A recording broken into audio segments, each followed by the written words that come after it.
Before I get into this one real quick, if you like these, the kind that don't get a clean ending, the kind that stay with you a little, hit subscribe and drop a like. It actually helps a lot more than you'd think. I post a new one every Monday and Friday night, and the comments tell me what you think happened. Tell me if something like this happened to you. Those are honestly half the reason I keep telling these. All right, here's what happened. I worked 7 years as a forest ranger in a remote section of Olympic National Park up in Washington State, the west side, where the temperate rainforest gets so thick that GPS cuts out every couple hundred yards. In those 7 years, I had four separate encounters I could never explain. The first one happened 3 months into the job. The other three were spread out over the years that followed, each one in a different part of the park, each one in a different season, each one with this one physical detail that repeated from the others. Something I didn't even notice until after I retired, when I finally sat down to read through the reports I'd been filing away. There are other rangers who've seen similar things. One of them, a veteran who retired the year before I started, left me a folder when he cleared out. I didn't open it until after the fourth incident. This is what happened, in order, and what I understood when I put it all together. My name's David Chen. I'm 43 now, been retired from the service for about 8 months. For Olympic, I'd worked 3 years at Yellowstone, but I wanted something quieter, more remote. Olympic's got over 900,000 acres, but the section I was assigned covered maybe 30,000 of those. The Hoh River drainage in the surrounding valleys, dense old-growth forests, some trees over 1,000 years old, Sitka spruce, western hemlock, Douglas fir reaching up 300 feet. The canopy's so thick in places that it stays dark at ground level, even on bright days. I was 29 when I started there, fresh off a bad breakup in Montana. Needed the solitude, honestly. My ex-girlfriend Sarah had been pushing for marriage, kids, the whole suburban thing, and I'd panicked. Took the transfer to Olympic partly to get some space, partly because I'd always been drawn to the Pacific Northwest. Something about all that green, all that rain. The way the forest there feels older than anything else in the country. My ranger station was a small cabin about 12 miles up the Hoh River Road, past where most tourists bother to drive. Just me and a radio and enough supplies for 2 weeks at a time. I'd hike out to the main road twice a month to resupply and check in with headquarters. The rest of the time, I was alone with about 300 square miles of wilderness. The work was mostly routine: trail maintenance, wildlife monitoring, checking on the backcountry campsites. Once or twice a year, I'd have to coordinate a search and rescue, usually day hikers who'd wandered off the marked trails and gotten turned around. The forest up there is disorienting, even if you know what you're doing. Moss grows on every side of the trees, so you can't use that old Boy Scout trick about finding north. The canopy blocks out most of the sky. Everything looks the same after a while, green upon green upon green, tree trunks disappearing into shadow in every direction. I remember my first week there, July of 2003, thinking I'd made a mistake. The silence was so complete, it felt oppressive. No car sounds, no airplane noise, just the distant whisper of the river and the occasional crack of a branch settling somewhere in the dark. At night, lying in my bunk, I could hear my own heartbeat. I'd brought a battery-powered radio, but reception was spotty that deep in the valley. Mostly static, with the occasional fragment of a song or a voice from some station down in Aberdeen or Port Angeles. But I adjusted, started to appreciate the rhythm of the place, the way the light filtered down through the canopy in long green shafts, the smell of the forest floor, rich earth and decomposing wood, and something almost sweet from all the moss. Mornings were usually foggy, the whole valley filled with low-gray clouds that would burn off by noon if we were lucky. Afternoons, if the sun came out, would turn the forest into something like a cathedral. All those massive tree trunks rising up like pillars, disappearing into the green darkness above. I was getting comfortable, feeling like I'd found my place. The first incident happened on October 15th, 2003.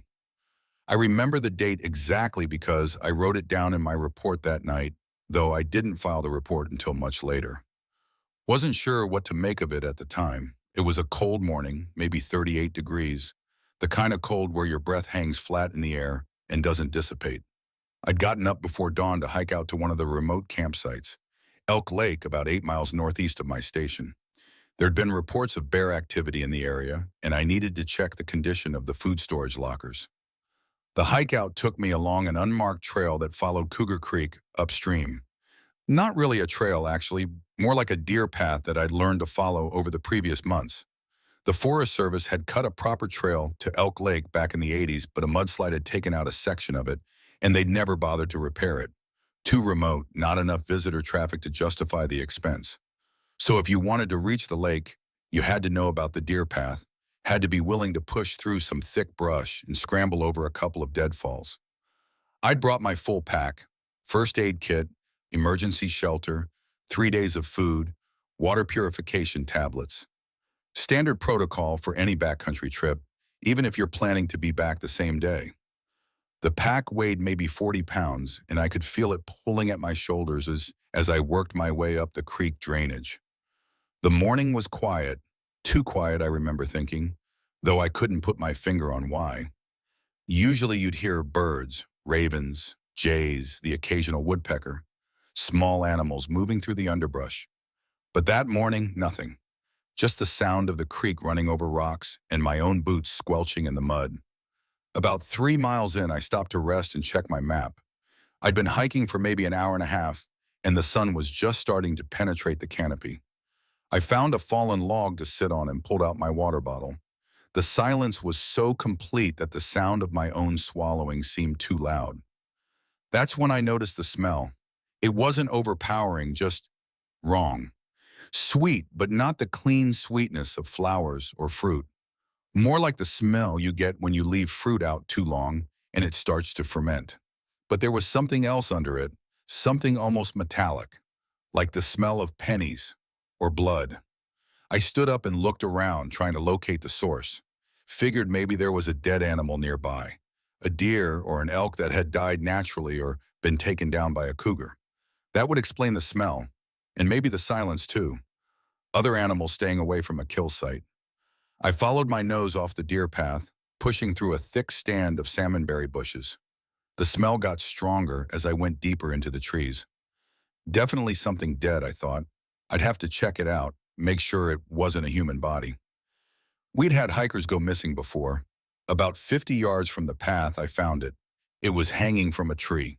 Not a human body, I could see that right away. But not any animal I could identify either.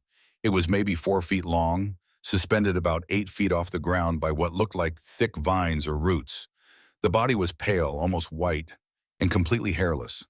No visible head that I could make out, just a smooth, elongated torso that tapered at both ends. I stood there staring at it for maybe 30 seconds, trying to make sense of what I was seeing. My first thought was that it might be some kind of art installation, something a hiker had left behind. But we were miles from any established trail, and who would haul something like that so deep into the wilderness? Then I noticed the arms. It had arms, thin and pale like the rest of it, hanging down from what I guessed was its torso. But they were too long, way too long. Each arm was easily as long as the entire body, maybe longer, with hands that had too many fingers. I counted 7 on the hand I could see clearly, each finger maybe 8 inches long and ending in what looked like a black nail or claw. The smell was definitely coming from this thing. That sweet, rotting smell, but stronger now, almost making me gag. I pulled my shirt up over my nose and mouth and stepped a little closer. That's when I saw it move, just a twitch. Barely perceptible, but definitely movement. One of those impossibly long fingers curled slightly, then straightened. My whole body went cold, and I took 3 quick steps backward. I'm not ashamed to admit I was scared. This was unlike anything I'd ever seen, and I'd been working in wilderness areas for years. I'd seen bears, cougars, all kinds of wildlife. But this thing, I couldn't even begin to categorize it. I stood there for maybe another minute, watching, but it didn't move again.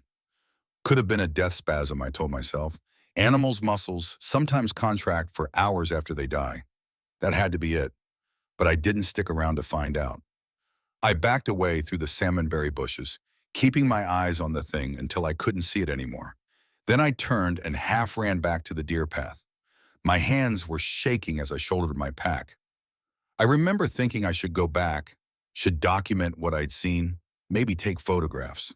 That was my job, after all, to investigate anything unusual in my section of the park. But every instinct I had was telling me to get out of there. I compromised.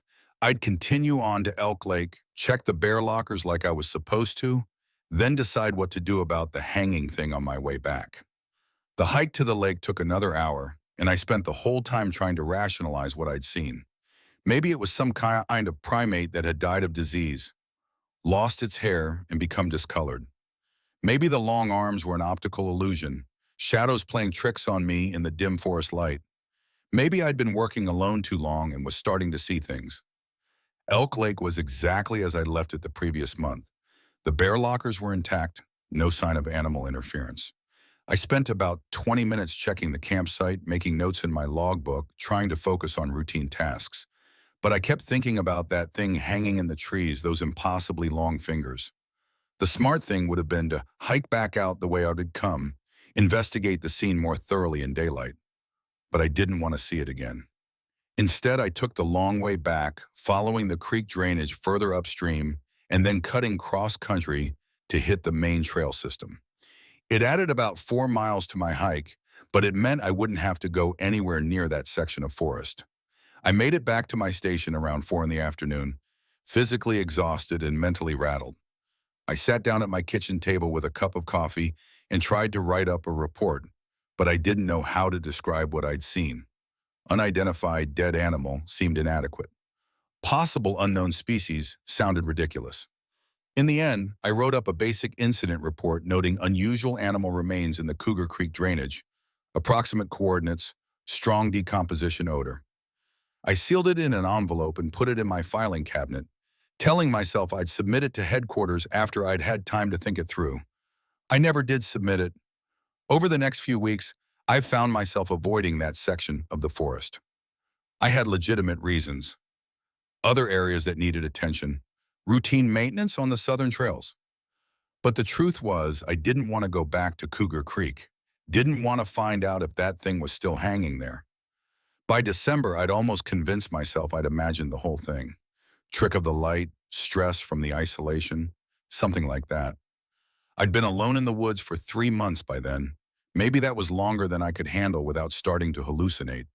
Then winter set in for real, and I had other things to worry about.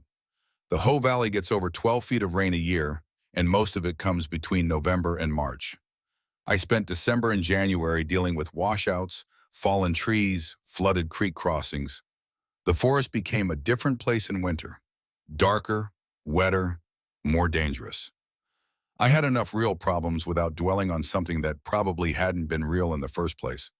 The second incident happened the following spring. May 22nd, 2004.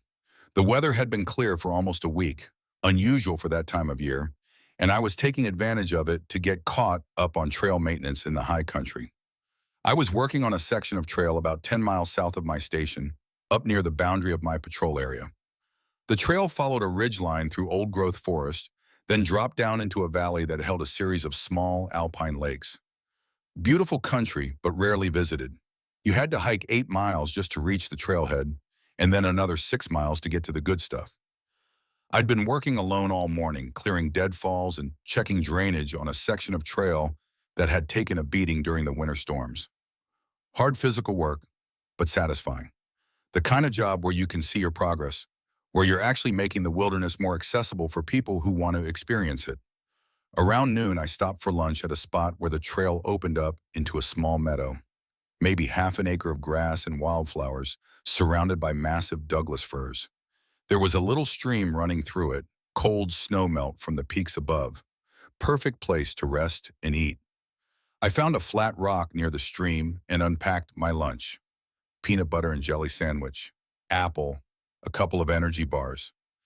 I'd brought a paperback book, something by Tom Clancy, I think, and I was looking forward to an hour of reading in the sunshine. The meadow was full of life, bees working the wildflowers, a few butterflies, small birds flitting through the grass. I could hear a woodpecker somewhere in the trees above, and the distant sound of a jay calling to its mate. After the dead silence of the previous fall, the normal forest sounds were reassuring. I was maybe halfway through my sandwich when I noticed the figure at the edge of the trees. At first I thought it was another hiker, someone who'd managed the long approach without me seeing them on the trail. But something about the way it was standing didn't look right. Too still, and positioned partly behind one of the big fir trees, like it was trying to stay hidden. I called out, "Hello there, beautiful day, isn't it?" No response. The figure didn't move. I stood up, shading my eyes against the sun, trying to get a better look. Definitely human-shaped, maybe 6 feet tall, but I couldn't make out any details from that distance. Could have been wearing dark clothing, or maybe just standing in shadow. "Are you all right?" I called louder this time. Still nothing. But now I was sure the figure was watching me. I couldn't see its face, but I could feel the attention, that prickly sensation you get when someone's staring at you. I started walking across the meadow toward the tree line. As I got closer, I could see that the figure was tall and thin, almost impossibly thin. It looked like it was wearing some kind of dark clothing, but I couldn't make out any specific details. No face that I could see, just a smooth, dark area where the head should be. "I'm a park ranger," I called out when I was maybe 50 feet away. "Are you lost? Do you need help?" The figure moved then, but not in any way a human should move. Instead of turning or walking, it seemed to flow backward into the trees, disappearing between the massive trunks without making any sound I could hear. I broke into a run, crashing through the underbrush to where it had been standing. Nothing there. No footprints in the soft earth, no broken branches, no sign that anything had ever been there at all. I spent the next 20 minutes searching the area, calling out, looking for any trace of whoever or whatever I'd seen. The forest was dense there, lots of places to hide, but I was a trained tracker. I should have been able to find some sign, a footprint, a disturbed branch, something. But there was nothing. It was like the figure had never existed. I made my way back to the meadow, my heart pounding hard enough that I could feel it in my throat. My sandwich was still sitting on the rock where I'd left it, but I'd lost my appetite. The peaceful feeling of the place was gone, replaced by the sense that I was being watched from the dark spaces between the trees. I packed up my gear and headed back down the trail, looking over my shoulder every few minutes. The normal forest sounds had stopped again. No birds, no insects, just the sound of my own footsteps on the packed earth. The hike back to my station took almost 3 hours, and I spent the whole time trying to rationalize what I'd seen. Maybe it had been another hiker, someone who'd gotten spooked when they realized they weren't alone. Maybe they'd had their own reasons for wanting to avoid contact with a ranger, illegal camping, marijuana cultivation, something like that. The way it had moved could have been my imagination, adrenaline making me see things that weren't there.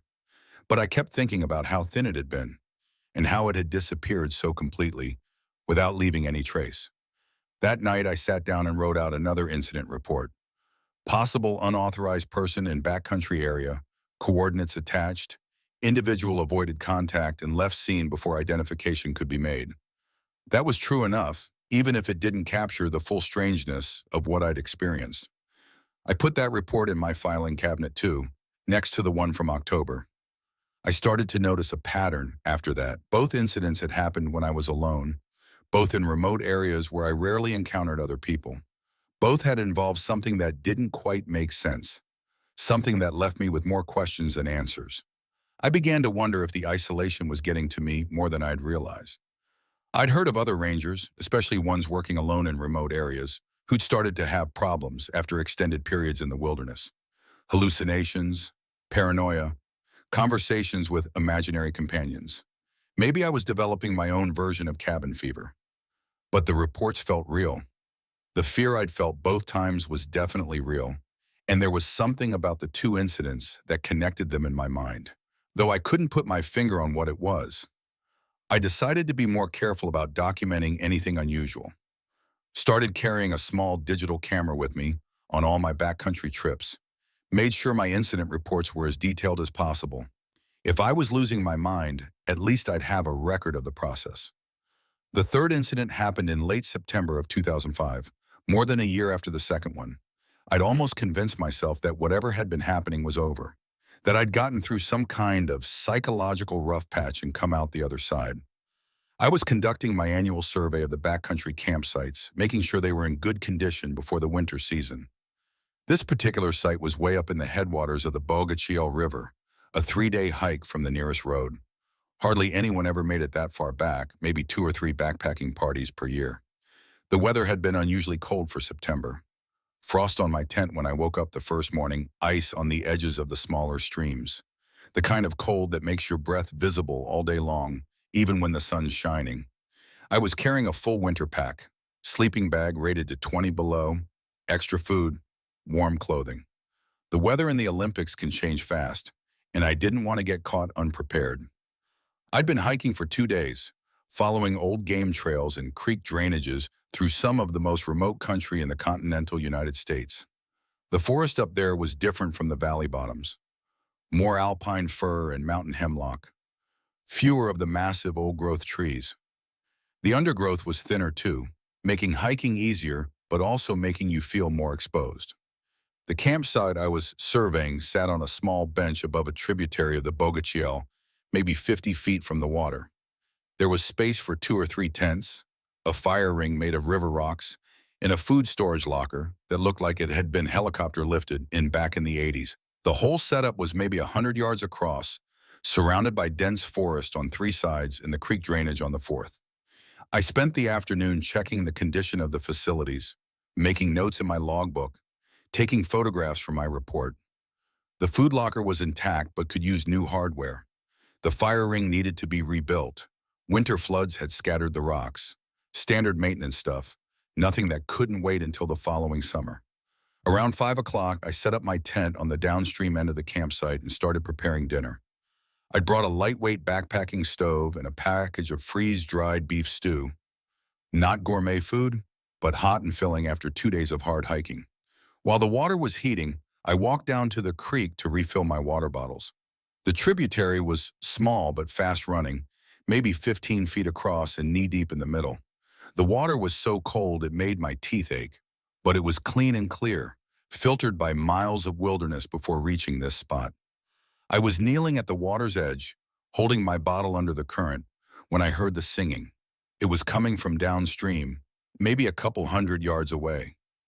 A human voice, definitely, but I couldn't make out any words. The melody was strange, not quite Western, not quite anything I could identify.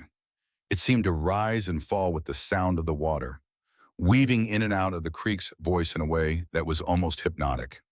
I stood up, water dripping from my hands, and listened.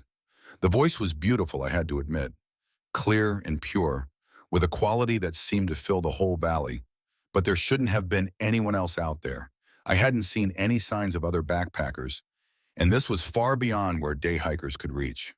"Hello?" I called out, loud enough to carry over the sound of the water. The singing stopped immediately. I waited, listening, but there was no response. After a minute or two, I called out again. "Are you all right? Do you need help?" Still nothing, just the sound of the creek and the wind in the trees above. I followed the tributary downstream, moving carefully over the wet rocks. The valley narrowed as I went, the forest closing in on both sides until I was walking through a corridor of trees maybe 30 feet wide. The creek here was deeper and quieter, running in long pools separated by small rapids. About 200 yards from my campsite, I found a spot where the creek made a sharp bend to the left. On the inside of the bend was a small sandy beach, maybe 20 feet long and 10 feet wide. And standing on the beach, facing the water with her back to me, was a woman. She was tall and thin, wearing what looked like a long dark dress that hung almost to her ankles. Her hair was long and black, hanging loose over her shoulders. She was standing perfectly still, arms at her sides, like she was listening to something I couldn't hear. "Excuse me?" I called out softly, not wanting to startle her. She didn't turn around, but I heard her voice again. Not singing this time, just speaking, but too quietly for me to make out the words.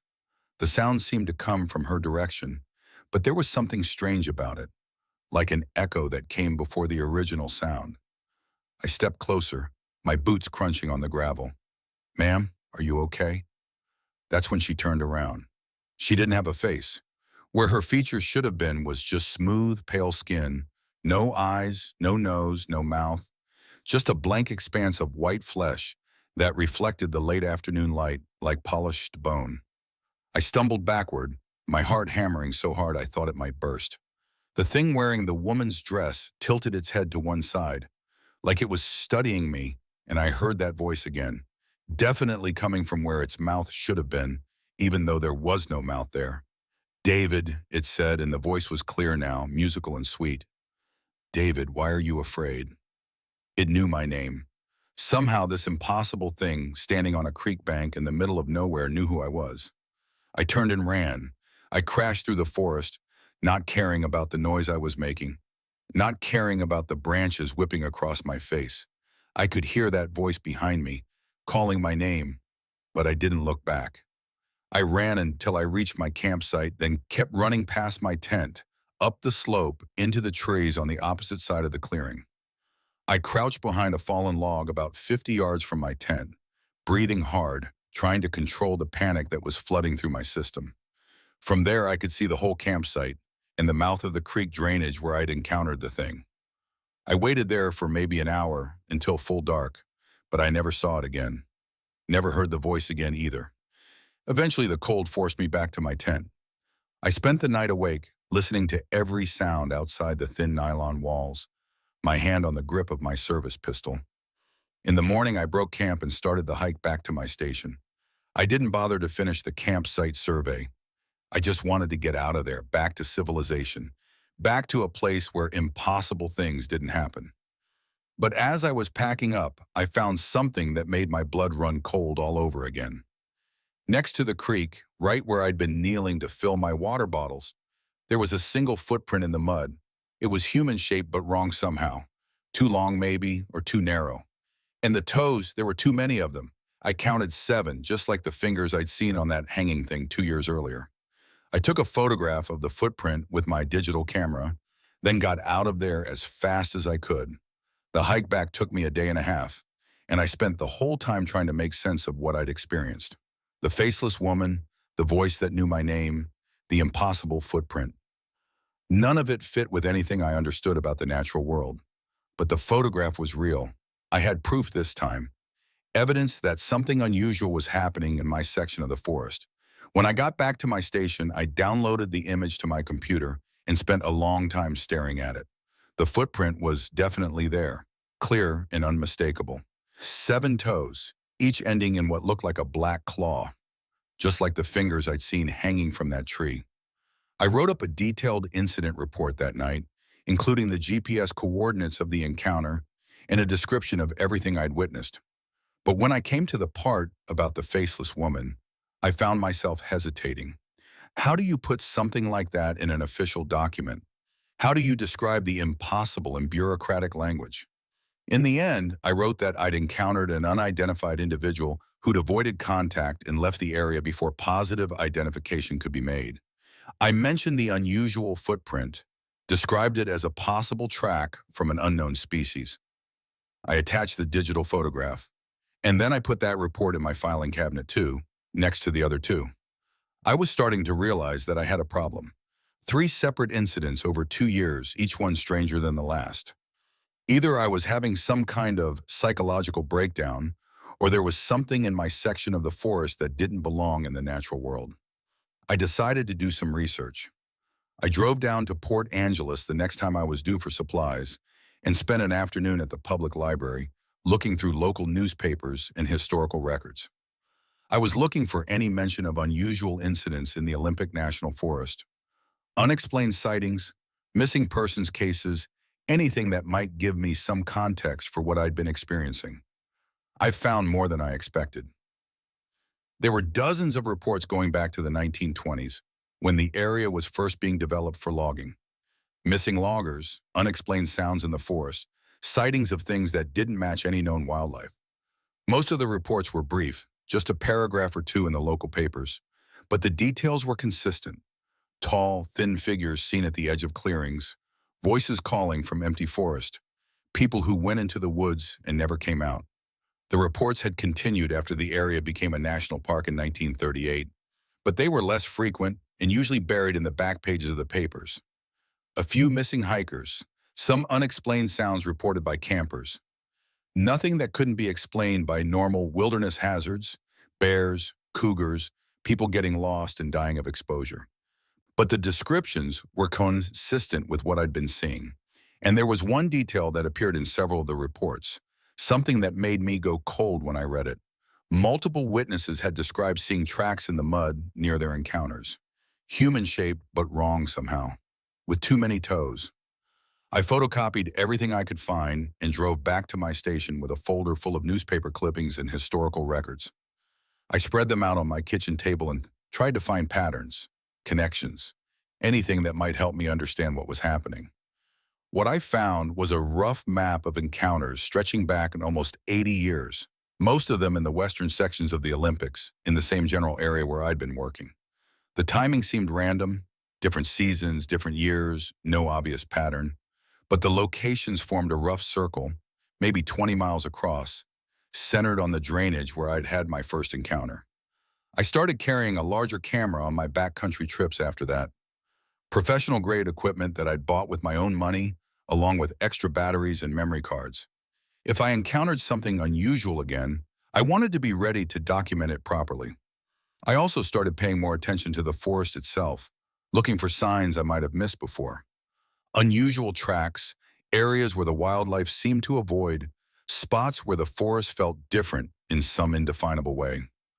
What I found was a landscape full of subtle wrongness, circular clearings where nothing grew, even though the soil looked healthy, game trails that stopped abruptly for no apparent reason, places where the air smelled wrong.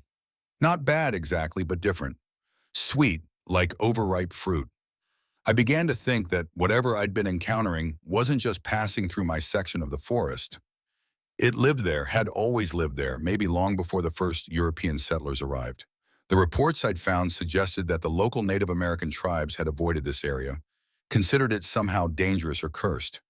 Maybe they'd known something the rest of us were just beginning to discover. The fourth incident happened in February of 2008, almost 3 years after the third one. By then, I'd almost convinced myself that whatever had been happening was over.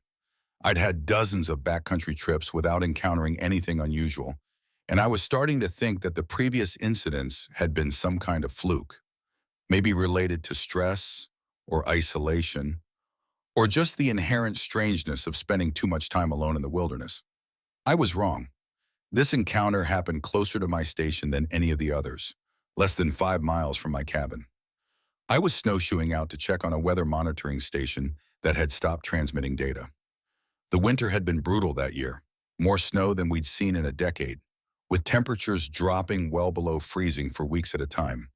The monitoring station was located on a ridge about 3 miles northeast of my station, accessible by a summer trail that became impassable to anything but snowshoes or cross-country skis once winter set in.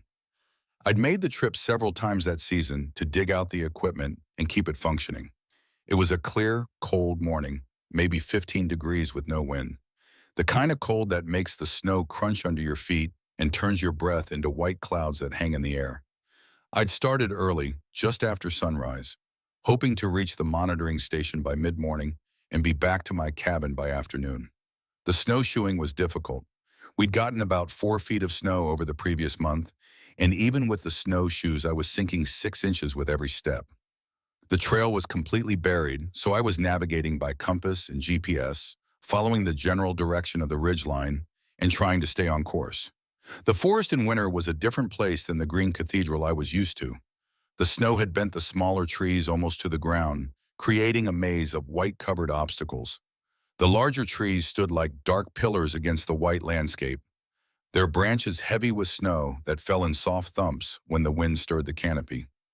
It was quiet in the way that only a snow-covered forest can be quiet. The snow-absorbed sound muffled everything into a soft hush that made my own breathing seem unnaturally loud.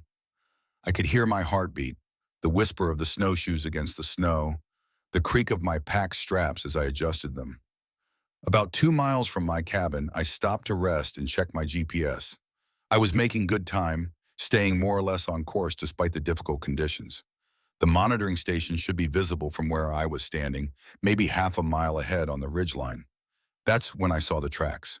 They were crossing the snow about 20 feet ahead of me, a single line of press leading from the frost on my left to the forest on my right. At first glance, they looked like Snowshoe tracks, the kind another backcountry traveler might leave. But as I got closer, I could see that they were wrong. For one thing, they were too big. Each print was maybe 3 feet long and a foot wide, much larger than any snowshoe I'd ever seen. And they were perfectly round, with no sign of the binding marks that snowshoes would leave. But the strangest thing was the depth. Whatever had made these tracks was heavy, much heavier than a human being. Each print was sunk deep into the snow, at least 18 inches down, maybe more. I would have had to weigh 300 pounds to leave prints that deep. I followed the track line with my eyes, trying to see where it led. The prints disappeared into the trees on both sides, but they seemed to be heading roughly north-south, perpendicular to my own route. Whoever or whatever had made them had been moving fast. The prints were spaced about 6 feet apart, much longer strides than a human would make. I was debating whether to follow the tracks when I heard the sound. It was coming from the trees to my right, in the direction the tracks were leading. A low humming sound, almost like singing but deeper and more resonant than any human voice could produce. It seemed to vibrate through the snow, through the trees, through my own chest cavity. I stood perfectly still, listening. The sound continued for maybe 30 seconds, then stopped. In the silence that followed, I could hear my own heart pounding. Then I saw movement in the trees. Something tall was moving through the forest, maybe 100 yards away, parallel to the track line I'd been following. It was hard to make out clearly through the snow-covered branches, but it seemed to be moving smoothly, gliding rather than walking. No sound of footsteps, no breaking of branches, just fluid movement between the trees. I pulled out my camera and tried to get a photograph, but the figure was too far away and too obscured by the forest. By the time I had the camera ready, it had disappeared behind a thick stand of hemlocks. I waited for maybe 10 minutes, but I didn't see it again. The forest had returned to its winter silence, broken only by the sound of snow falling from branches and my own rapid breathing. I should have followed the tracks, should have tried to get closer, to document whatever I'd seen. But every instinct I had was telling me to get out of there. The same feeling I'd had during the previous encounters, a deep, primitive fear that seemed to come from some part of my brain that was older than rational thought. Instead, I turned around and headed back to my cabin as fast as the snowshoes would carry me. The monitoring station would have to wait for another day. I spent that evening sitting at my kitchen table, staring at the 3 incident reports I'd written over the previous 4 years. 4 encounters now, spread across different seasons and different locations, but connected by details I was only beginning to understand. The 7-toed tracks I'd photographed after the 3rd incident, the impossibly long fingers I'd seen on the thing hanging from the tree during the 1st incident, the tall, thin figure I'd glimpsed in the meadow during the 2nd encounter, and again moving through the winter forest. They were all connected, different manifestations of the same phenomenon, whatever it was. I pulled out a topographical map of my section of the forest and marked the locations of all 4 encounters. They formed a rough diamond shape, maybe 15 miles across, with my cabin sitting almost exactly in the center. It was like whatever I'd been seeing was moving in a pattern around my territory, following some kind of circuit that brought it close to my station every few years. Or maybe it was following me, somehow aware of my presence and curious about this human who'd invaded its domain. I decided it was time to file my reports. I spent the next morning typing up official incident reports for all 4 encounters, trying to use language that would convey the strangeness of what I'd experienced without sounding completely insane. I attached the photographs I'd taken, included GPS coordinates and detailed descriptions of the physical evidence I'd observed.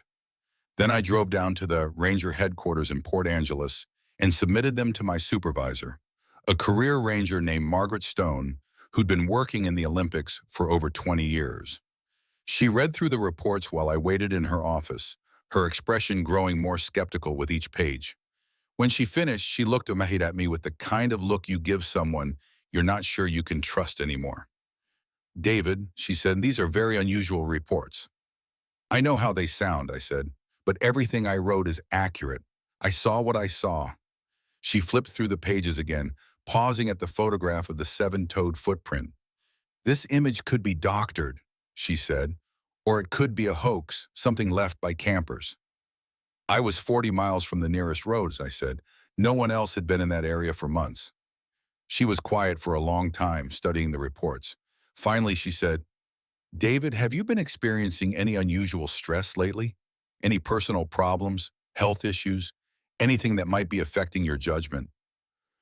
I realized then that she thought I was having some kind of breakdown, that the isolation had gotten to me, made me see things that weren't there. I'm fine, I said. I know how this looks, but I'm not crazy. Something unusual is happening in my section of the forest, and I think headquarters needs to know about it. She nodded, but I could tell she wasn't convinced.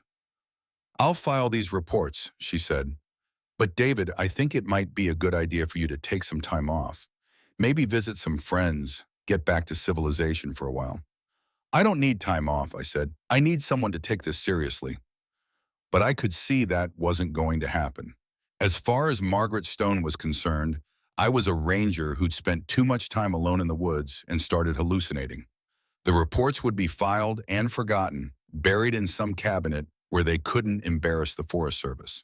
I drove back to my station that afternoon feeling more isolated than I'd ever felt in my life. I was the only person who knew what was really happening in that section of forest, and no one was going to believe me. That night, I remembered the folder that the previous ranger had left for me when I'd started the job. I'd never opened it, never even thought about it much. It had been sitting in the bottom drawer of my filing cabinet for almost 5 years, under a stack of maintenance manuals and topographical maps. I pulled it out and opened it. Inside were dozens of incident reports, spanning almost 30 years. Different handwriting, different rangers, but the same kinds of encounters I'd been experiencing. Tall figures seen at the edge of clearings, voices calling from empty forest, strange tracks, unusual sounds, encounters with things that shouldn't exist. There was a note paperclipped to the inside of the folder, written in the careful script of someone who'd spent a lot of time writing official reports. David, it said, if you're reading this, then you've had your own encounters and started to realize you're not crazy. I spent 12 years in this section of the forest and experienced things I could never adequately explain or document. The reports in this folder represent incidents going back to 1975, all in the same general area where you're now working. I never submitted most of them to headquarters. Learned early on that they don't want to hear about things that don't fit in their neat categories of normal wilderness hazards.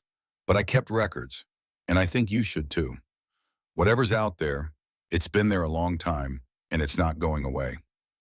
Be careful and document everything you can. Maybe someday we'll have enough evidence that someone will have to take it seriously. Bill Morrison, retired 2003. I spent that night reading through Bill Morrison's reports and the reports of the rangers who'd come before him. The details were consistent across decades. The same kinds of encounters, the same physical descriptions, the same sense of wrongness that seemed to permeate certain areas of the forest. What emerged was a picture of something that had been living in the Olympic wilderness for generations, maybe centuries. Something that was intelligent enough to avoid most human contact, but curious enough to occasionally reveal itself to the people who spent extended time in its territory. The reports described it differently depending on the encounter. Sometimes it appeared almost human, tall and thin but recognizably bipedal. Sometimes it seemed more animal-like, moving on all fours through the underbrush. Sometimes it was just a voice in the darkness, calling names it shouldn't know. But there were consistent physical details. The impossibly long limbs, the extra fingers and toes, the smooth, pale skin, the ability to move through the forest without making sound. And there was something else, a detail that appeared in several of the most recent reports. The thing seemed to be changing, becoming more active, more willing to approach human beings. The early reports from the 70s and 80s described mostly distant sightings and unexplained sounds. But the more recent encounters were closer, more direct, like it was getting bolder, or like it was getting hungry. I continued working in that section of forest for another 2 years after finding Bill Morrison's folder, but I never had another direct encounter. I saw signs sometimes, toys, unusual tracks, areas where the wildlife seemed agitated, spots where the air smelled wrong, but the thing itself stayed hidden. if it was still there at all. Maybe it had moved on to another territory. Maybe it had learned to avoid me after our previous encounters. Or maybe it was just waiting for the right opportunity. I started carrying more equipment on my backcountry trips. Better cameras, audio recording equipment, even a portable motion sensor that I'd bought online. I was determined that if I encountered it again, I'd be ready to document everything properly. But the opportunity never came. In 2010, I was offered a transfer to a different section of the park, closer to the visitor centers and main facilities. It would mean giving up the isolation I'd grown to love. But it also meant I wouldn't have to spend my nights wondering if something was watching me from the darkness outside my cabin. I took the transfer. My replacement was a young ranger named Sarah Kim, fresh out of college and eager to prove herself in backcountry work. I spent a week with her before I left, showing her the trails, explaining the routine maintenance schedules, introducing her to the rhythm of life in the remote stations. I thought about telling her about the encounters, about Bill Morrison's folder, about the things she might see during her time in that section of forest. But how do you explain something like that to someone who's never experienced it? How do you prepare someone for encounters with the impossible? Instead, I left her a sealed envelope with instructions not to open it unless she started experiencing unusual incidents that she couldn't explain. Inside was a copy of all my reports, along with Bill Morrison's folder and a note explaining what I'd learned during my 7 years in that territory. I never heard from her. I worked 3 more years in the busier sections of Olympic National Park before taking early retirement. I'd saved enough money to buy a small house in Port Townsend, and I was ready for a quieter life, something that didn't involve spending weeks alone in the wilderness. But I still think about those encounters, still wonder what I really saw during those 7 years in the remote sections of the forest.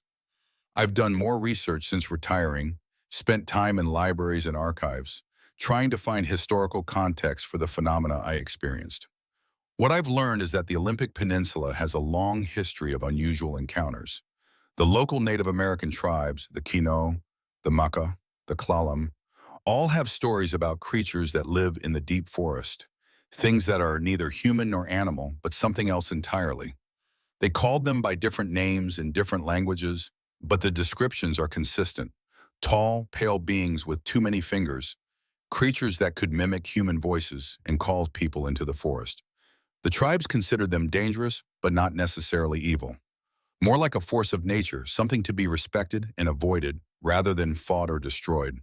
They had rules about certain areas of the forest that should never be entered, certain seasons when the creatures were more active and likely to be encountered.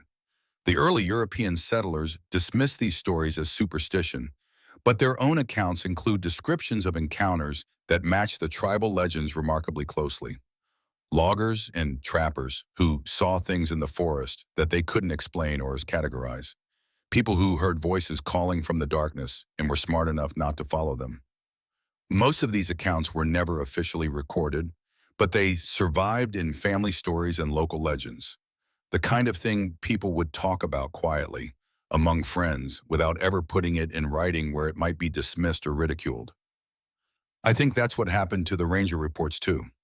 Each generation of Forest Service personnel encountered these things, documented them as best they could, but never found a way to make the official bureaucracy take them seriously.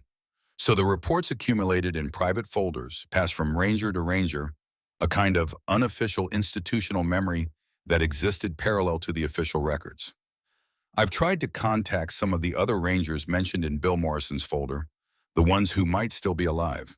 Most of them don't want to talk about their experiences, even now. The few who've been willing to discuss it describe the same sense of isolation I felt. The knowledge that they'd seen something important but couldn't make anyone else believe it. One of them, a ranger named Tom Rodriguez, who worked the area in the late 80s, told me something that stayed with me. He said he thinks the creatures are getting more active because their habitat is shrinking. Development, climate change, increased human activity in previously remote areas, all of it pushing them into smaller and smaller territories where encounters with people become more likely. Maybe they're trying to communicate, he said. Maybe they're asking us to leave them alone. Or maybe they're getting ready to stop asking. I still have nightmares sometimes. Dreams where I'm back in that forest, walking alone through the green darkness, and I hear my name being called from somewhere in the trees ahead of me. In the dreams, I always follow the voice, always walk deeper into the forest until I find myself in a clearing where pale figures are waiting for me. They never speak in the dreams. They just watch me with faces that have too many features in the wrong places. And I wake up with the taste of copper in my mouth and the smell of overripe fruit in my nostrils. I don't know what I really encountered during those 7 years. I don't know if the creatures are still there, still moving through their ancient patterns in the deep forest. I don't know if other rangers are having similar experiences, filing reports that will never be officially acknowledged. What I do know is that there are places in this world where the normal rules don't apply, where things exist that we don't have names for or categories to contain them. The Olympic wilderness is one of those places. Maybe it always has been. I've thought about going back, taking a camping trip to some of the areas where I had my encounters. Part of me is curious to know if the creatures are still there, if they remember the ranger who spent 7 years walking through their territory. Part of me wants to try to communicate with them somehow, to understand what they are and what they want. But I'm not that brave. Instead, I stay here in Port Townsend, in my small house with its view of the Strait of Juan de Fuca, and I write down what I remember. I've been working on this account for months now, trying to capture not just what happened, but how it felt to experience it. The fear, the wonder, the sense of being in the presence of something utterly alien, yet somehow familiar. I don't expect anyone to believe it. I've learned that most people aren't ready to accept the existence of things that don't fit their understanding of how the world works. But maybe someone who's had similar experiences will read this and realize they're not alone, not crazy, not the only person who's encountered the impossible in the deep woods. If you're thinking of hiking in the remote sections of Olympic National Park, be careful. Pay attention to the sounds around you, to the places where the wildlife seems nervous or absent entirely. Don't follow voices that call your name from empty forest. Don't investigate movements you glimpse at the edge of your vision. And if you see tracks in the mud with too many toes, don't follow them.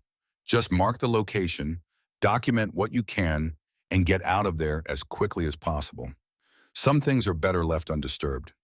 I keep Bill Morrison's folder in my desk drawer now, along with my own reports and the research I've accumulated over the years.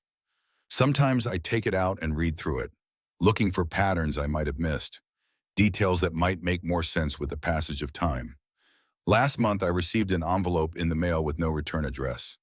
Inside was a single sheet of paper with a brief note written in careful handwriting. Mr. Chen, I found your contact information in the files left by my predecessor.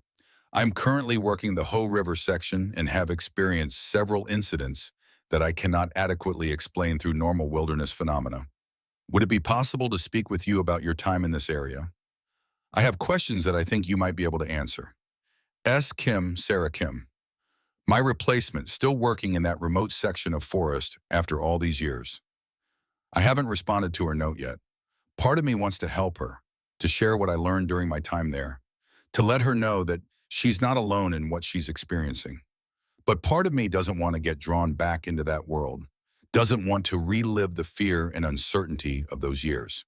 I'm not sure what I'm going to do, but if Sarah is having encounters with the same things I saw, then they're still there, still moving through their ancient patterns in the deep forest, still making contact with the people who venture into their territory, still waiting for something we don't understand. Maybe someday we'll have enough evidence to make someone listen, to make the official world acknowledge what rangers have been experiencing for decades in the remote sections of our national forests. Maybe science will develop tools sensitive enough to detect and study these creatures without disturbing them. Or maybe they'll decide they've had enough of sharing their territory with human beings. I think about that sometimes, especially on nights when the wind is blowing hard off the strait and I can hear something that almost sounds like voices calling from the darkness beyond my windows. I think about those pale figures with their too long limbs and too many fingers, and I wonder what they're capable of when they stop being curious and start being territorial. I hope I never find out, but I have a feeling that someone will. All right, one more. This one's not mine, or well, it kind of is. Different time, different place. Here's how that one went. I've been a funeral director for 19 years now, working at Peterson and Sons in Millbrook, a small town in upstate New York where the Adirondack foothills start to rise. We handle maybe 60 services a year. It's that kind of place where everyone knows everyone, where the same families have been coming to us for generations. Quiet work mostly, respectful, the kind of job where you develop routines that keep you steady, where you learn to find peace in helping people through the worst days of their lives. My name's Rebecca Martinez. I'm 41, been divorced for about 6 years now. My ex-husband couldn't handle the work, said it was unhealthy being around death all the time, but I've never seen it that way. There's something clean about it, something honest. People drop their pretenses when they're grieving. They tell you things they wouldn't tell their closest friends, trust you with their most private moments. I've always felt honored by that trust.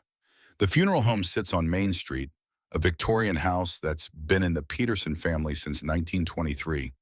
Mr. Peterson's son Carl runs it now, though his father still comes in some mornings to drink coffee and tell stories about the old days.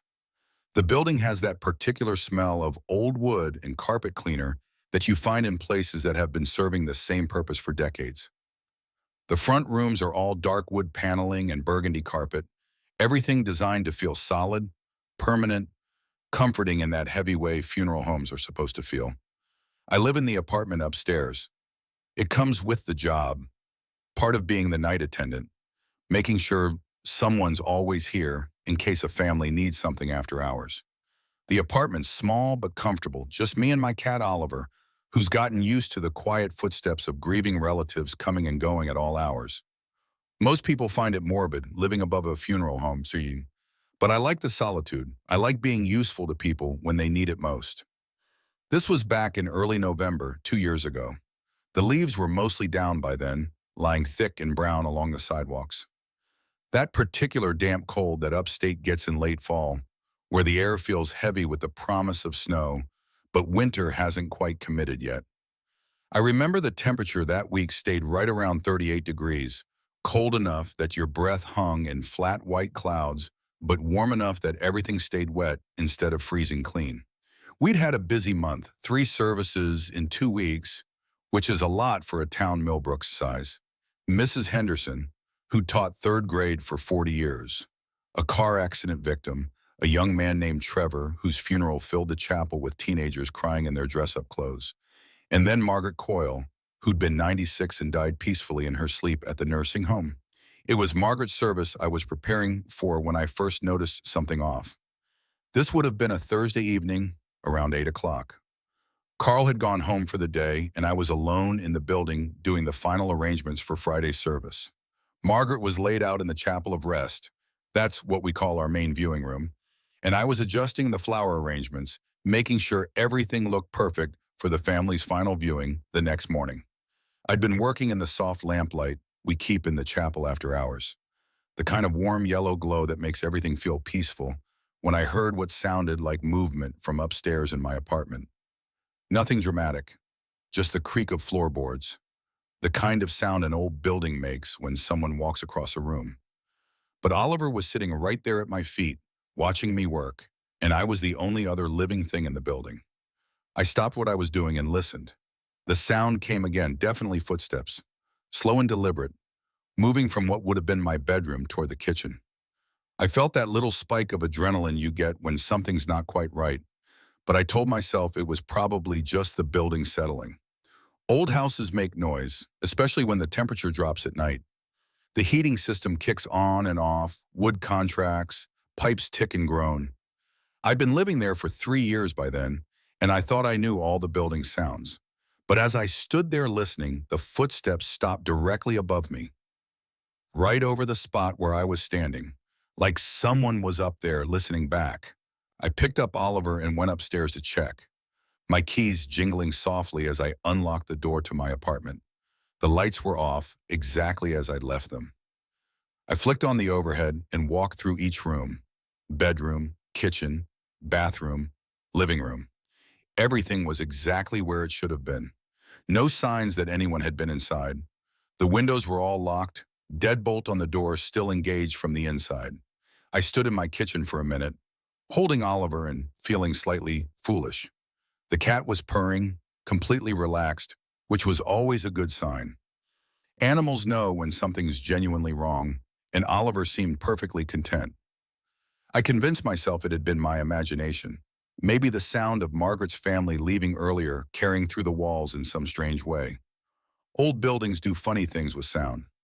I went back downstairs to finish with the flowers, but as I arranged the last of the chrysanthemums, Margaret's daughter had specifically requested yellow chrysanthemums, said they were her mother's favorites. I heard the footsteps again. This time they seemed to be moving from the kitchen back toward the bedroom. That same slow, deliberate pace. I set down the flowers and really listened. The steps stopped, started again, stopped. Like someone pacing maybe, or like someone who was looking for something and couldn't quite find it. The sound was clearer this time, more distinct. Definitely the sound of someone walking on the hardwood floors of my apartment. This time I didn't go upstairs. I don't know why exactly. Something about the deliberate nature of the movement felt different from settling wood or expanding pipes. There was an intentionality to it that made me want to stay exactly where I was, in the soft yellow light of the chapel with Margaret's peaceful face turned toward the ceiling and the familiar smell of funeral flowers surrounding me. I finished the arrangements quickly and locked up for the night, but instead of going upstairs to my apartment, I drove to the all-night diner on Route 9 and sat in a corner booth drinking coffee until midnight, reading a paperback mystery and trying not to think about the sounds I'd heard. When I finally went home, I unlocked my apartment door with Oliver pressed against my legs, flicked on every light, and checked every room twice before going to bed. The next morning was Margaret's service. Her family filled the chapel. Children, grandchildren, great-grandchildren, neighbors who'd known her for decades. Margaret had been one of those people who anchor small towns, who remember everyone's birthdays and bring casseroles when someone's sick. The service was beautiful in that quiet way the best funerals are, full of stories about a life well lived and love that would outlast grief. After everyone left, I was cleaning up the chapel when Margaret's daughter Ellen came back.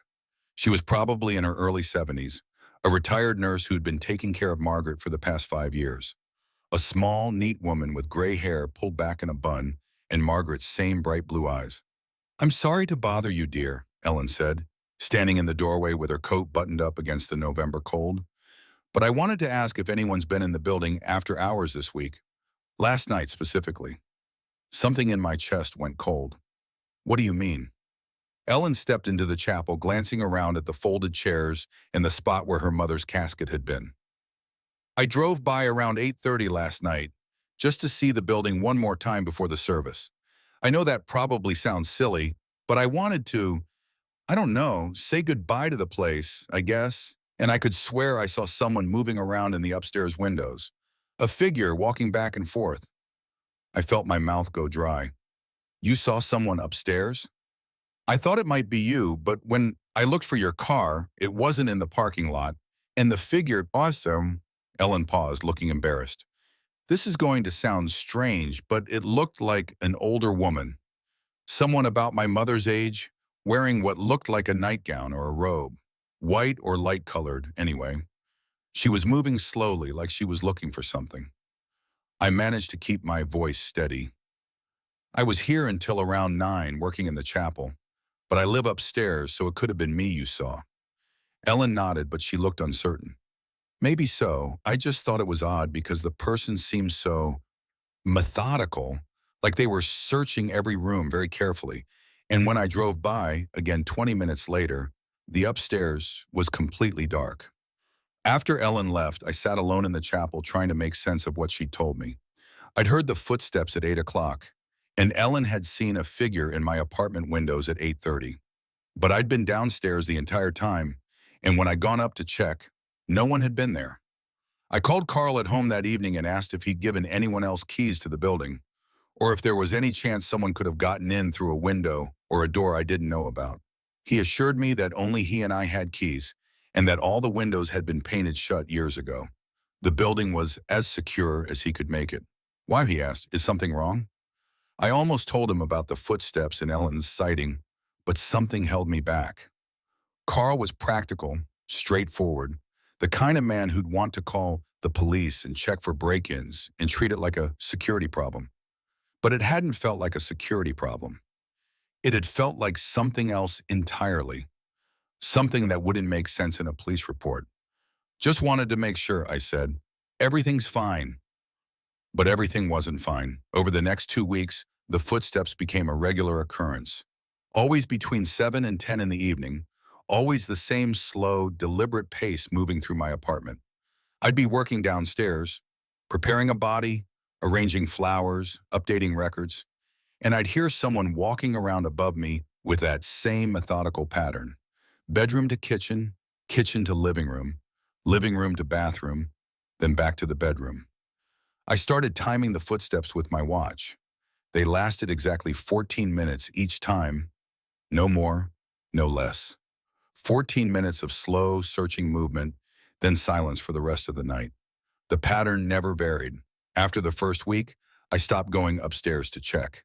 There was never anyone there, and Oliver's complete lack of concern had convinced me that whatever was happening wasn't dangerous, just unexplainable. Instead, I'd continue with whatever I was doing downstairs, listening to the footsteps overhead like they were just another sound the old building made. But it was during the second week that I found the photograph. I was cleaning out one of the storage rooms in the basement, organizing old files and supplies that had been accumulating for years. Carl had asked me to go through everything and decide what could be thrown away.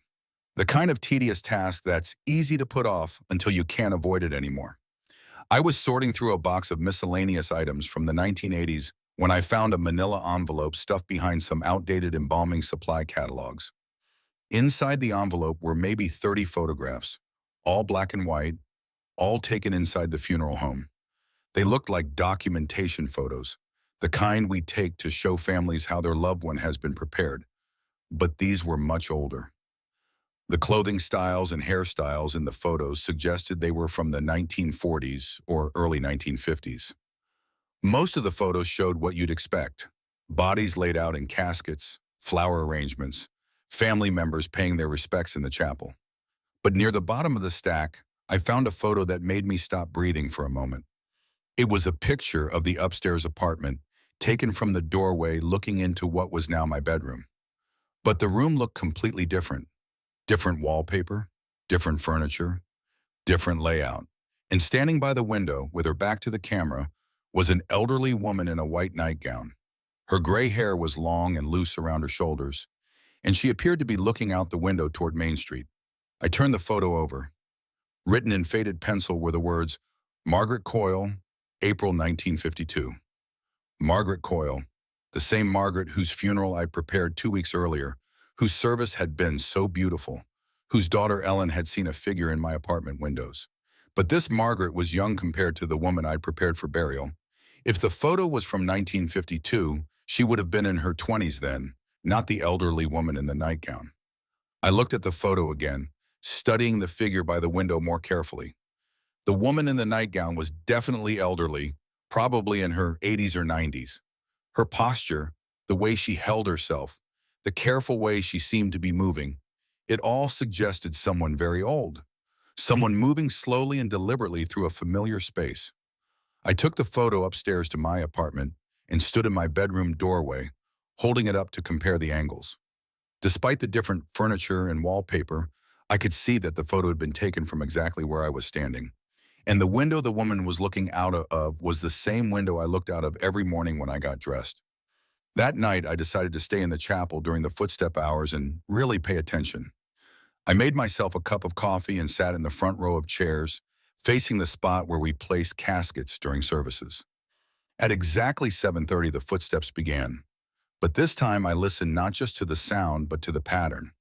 The footsteps went from the bedroom to the kitchen, paused for about 30 seconds, then moved to the living room.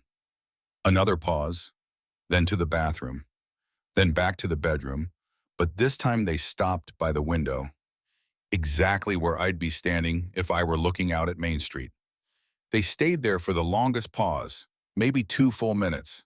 Then they moved away from the window, back toward the center of the room, then to the kitchen again. The whole pattern repeated 3 times over the course of 14 minutes, always ending with that long pause by the bedroom window. Sitting there in the chapel, I found myself thinking about what Ellen had said. that the figure looked like it was searching for something. But what if it wasn't searching? What if it was remembering? I spent the next morning at the town library, looking through old records and newspaper archives. Margaret Coyle had been born in Millbrook in 1926, and she'd lived her entire life here except for a brief period in the early 1950s when she'd worked in Albany as a secretary for a law firm.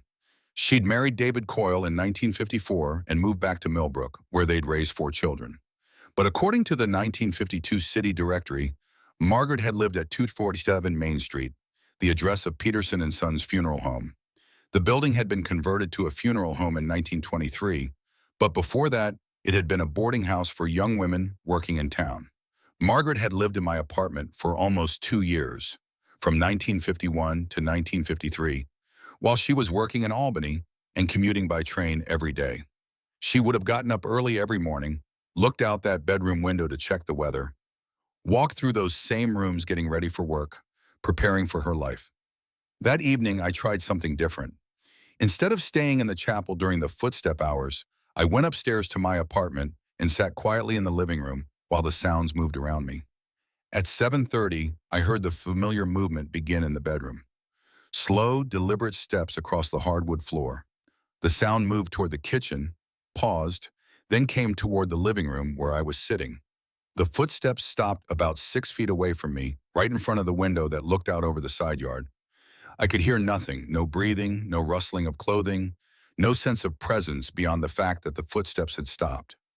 But the air in the room felt different, somehow. Heavier, more attentive. I spoke quietly, feeling slightly foolish but needing to true. "Margaret, is that you?" The silence stretched for maybe 30 seconds. Then the footsteps resumed, moving toward the bathroom with that same slow, searching pace. I followed the sound through the apartment, not trying to see anything but just listening, being present with whatever was happening. When the footsteps reached the bedroom window and paused for their long 2-minute stop, I went and stood next to the spot where the sound seemed to be coming from. Outside, Main Street was quiet except for the streetlights casting long yellow pools on the wet pavement. A few cars passed, their headlights sweeping across the buildings. It was the kind of view you'd see every morning if you lived here, the kind of view that would become part of your daily routine, part of how you oriented yourself to the world. "You lived here," I said quietly to the empty room. "This was your home." The footsteps resumed, moving away from the window, but this time the pattern was different. Instead of going back to the kitchen, they moved toward the bedroom door, paused, then continued to what had been the apartment's entrance in 1952. They stopped there for a long moment, then faded away entirely. The 14 minutes weren't up yet, but the footsteps were finished for the night. Over the next week, I started talking to Margaret during her evening walks through the apartment. Nothing dramatic, just quiet conversation, the kind you might have with a roommate you were getting to know. I told her about my day, about the families I'd helped, about Oliver's habit of sleeping in the sunny spot by the kitchen window. And gradually the footsteps began to change. They became less searching, less restless. Instead of the methodical room-by-room pattern, they followed more natural paths. Bedroom to kitchen for morning coffee, living room to bedroom at the end of the day. The pauses by the window became shorter, more peaceful, less like someone looking for something they'd lost, more like someone simply remembering a view they'd loved. I started leaving small things out for her, a cup of tea by the window, a book open on the table, the radio playing softly in the evening. Nothing ever moved or disappeared, but the atmosphere in the apartment became warmer, more companionable, like sharing space with someone who belonged there. The footsteps continued for about 6 weeks total, then gradually became less frequent. Instead of every night, they happened every few nights, then once a week, then only occasionally. By Christmas, I might hear them once a month, always gentle now, always brief, just someone checking in on a place they'd once called home. I never told Carl or anyone else at the funeral home what was happening, but I did call Ellen, Margaret's daughter, about a month after the service. I told her I'd found some old photographs that included her mother, and would she like to see them. When Ellen came by to look at the photos, she stopped at the one of her mother by the apartment window. "Oh my goodness," she said, her voice soft with recognition. I remember her telling me about living here when she was young. She said it was the happiest time of her life, her first real independence, her first real do. She used to talk about that room, how she'd stand by the window every morning and feel like the whole world was spread out in front of her. Ellen was quiet for a moment, studying the photograph. She never wanted to leave Millbrook after she got married, you know. Said this town had everything she needed. But I think she always missed that feeling of possibility she'd had when she was young, when she was living here and everything still felt like it could happen. I gave Ellen the photograph to keep, but I made a copy for myself first. Sometimes when I'm working late in the chapel and the building is very quiet, I'll look at it and think about Margaret, both the young woman starting her independent life in 1952 and the elderly woman who died peacefully in her sleep 96 years into a life well lived. Aw. I still hear the footsteps occasionally, maybe once every few months, always gentle now, always brief. Just the sound of someone walking through rooms they remember, checking on a view they once loved, making sure everything is still there. It doesn't frighten me anymore. If anything, it's become comforting. A reminder that the places we love, the homes that shape us, hold on to something of who we were when we lived there. I've been thinking about moving lately. Carl's been talking about retirement, and his son isn't interested in the funeral business. There's a job opening at a larger funeral home in Albany, better pay, more opportunities for advancement. It would mean leaving the apartment, leaving Millbrook, starting over somewhere new. But every time I seriously consider it, I think about Margaret's footsteps, about the way they've become part of the building's natural rhythms. I think about the young woman who lived here 70 years ago, who stood by that window every morning and felt like the world was full of possibilities. And I wonder if leaving would mean abandoning something important, something that can't be replaced. I don't know if what I experienced was actually Margaret's spirit or just the way old buildings hold onto the emotions of the people who've lived in them, or something else entirely that I don't have words for. I'm not sure it matters. What matters is that I felt less alone during those weeks, like I was sharing space with someone who understood what it meant to call this place home. Sometimes when I'm getting ready for bed and I hear Oliver padding around the apartment, his claws clicking softly on the hardwood floor, I think about the difference between his everyday sounds and the footsteps I heard during those 6 weeks. The footsteps had weight to them, intention, the particular rhythm of someone moving through space they knew by heart.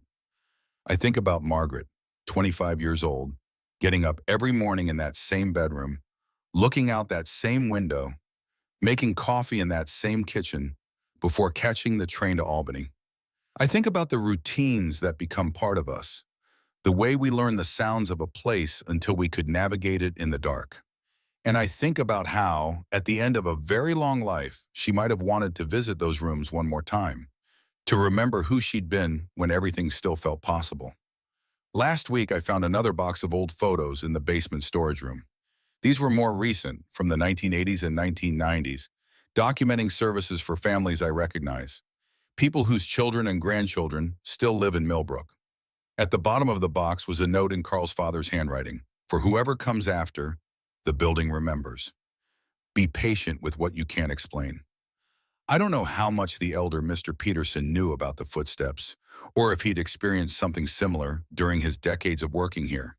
But the note suggests that I'm not the first person to notice that this building holds on to more than just furniture and files in the scent of old wood. I've decided to stay, at least for now. The Albany job can wait. There's something to be said for working in a place that honors not just the dead, but the living memories that linger in familiar spaces. There's something to be said for sharing space with the gentle spirits of people who once called this place home. Besides, Oliver likes it here, and on the nights when I hear those soft, measured footsteps moving through the apartment above, less frequent now, but still occasionally, I like knowing that Margaret is still checking on the view from her old window, still making sure everything is as it should be in the place where she first learned to be herself. I don't talk about this with clients or colleagues. People already think funeral directors are a little strange, and admitting you hear footsteps in your apartment wouldn't improve that reputation. But late at night, when Millbrook is quiet except for the occasional car passing on Main Street, I sometimes stand by the bedroom window and look out at the same view Margaret saw 70 years ago. And I understand why she wanted to come back. Some places become part of us in ways we don't fully realize until much later.